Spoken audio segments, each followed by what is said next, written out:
یہ جو وکلاء ہیں ان کو بھی اصلاح کی ضرورت ہے اور ڈاکٹرز کو بھی۔ تو مثال کے طور پر وکلاء ہیں، وکلاء کو چاہیے کہ وہ اگر عوام کی خدمت کرتے ہیں یا ان کا یہ کلیم ہے کہ وہ خدمت کر رہے ہیں، تو ہماری نظر میں خدمت یہ ہے کہ جب ان کے پاس کوئی غریب شخص آتا ہے تو وہ اس سے اپنی فیس زیادہ یعنی اسے اوور چارج نہ کریں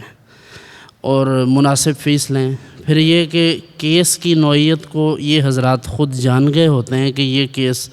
غلط ہے، فیک ہے، یا فلاں بندہ ہی باقاعدہ طور پر ظالم ہے، مجرم ہے۔ اس کے باوجود جو دوسرا فریق ہے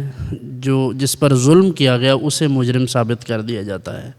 صرف اس وجہ سے کہ وہ بھاری فیس ادا کرتا ہے۔ تو وکیل صاحب ساری کوشش، سارا اپنا علم،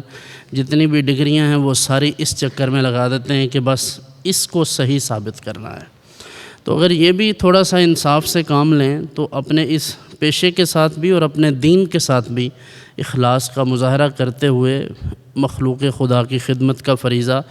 اس طرح انجام دیں کہ یہ لوگوں کے لیے آسانی پیدا کریں اور سچ کا ساتھ دیں۔ اور اگر یہ اپنے ظاہر ہے ہر شعبے میں اچھے برے لوگ ہوتے ہیں،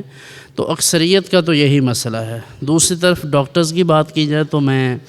ذاتی طور پر بھی ان چیزوں سے کافی زیادہ واسطہ پڑتا ہے، چونکہ جو سرکاری ہاسپٹلز ہیں ان میں تو اتنا زیادہ فیسیلیٹیٹ نہیں کیا جاتا، عوام کو تو پوچھتے تک نہیں ہیں۔ وہاں بھی آپ علاج کے لیے جاتے ہیں تو آپ کو ایک اچھی سفارش درکار ہوتی ہے، اور غریب آدمی کے پاس، جس کے پاس پیسہ نہیں ہے، اس کے پاس سفارش کہاں سے آئے گی؟ تو اب جب اس کو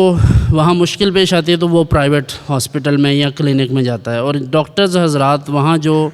اکثر کا یہ حال ہے، الا ماشاء اللہ کوئی ایسے لوگ بھی ہوں گے جو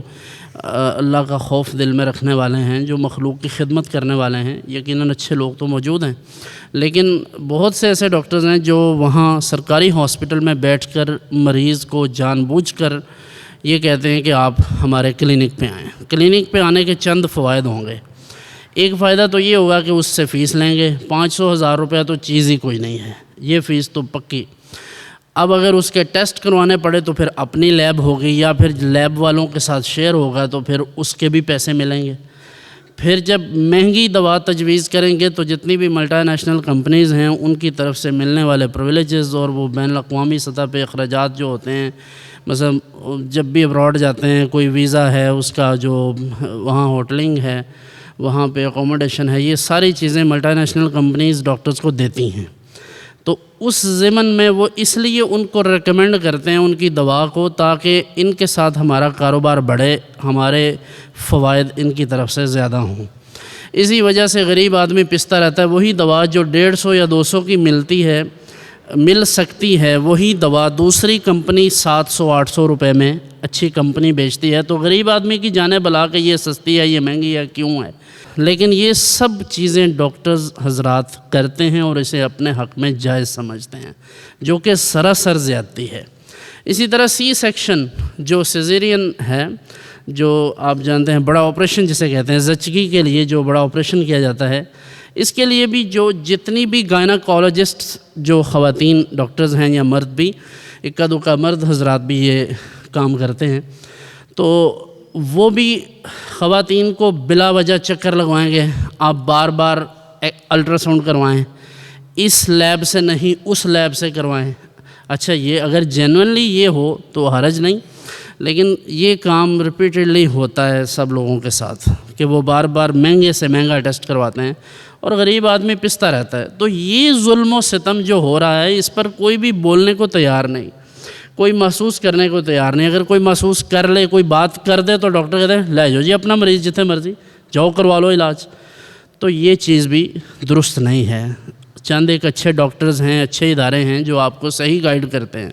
لیکن بہت سے ایسے ڈاکٹرز ہیں جو آپ کو کبھی بھی یہ نہیں بتاتے، پھر آپ کو یہ کہتے ہیں کہ اگر آپ نے مستقل ہم سے چیک اپ نہ کروایا تو یہ بچہ جو ابھی ڈیورنگ پریگنینسی اگر اس میں کوئی مسئلہ ہو جاتا ہے، یا مطلب جب آپ ڈیلیوری کے دوران کوئی مسئلہ ہو جاتا ہے تو یہ ہم ذمہ دار نہیں ہیں۔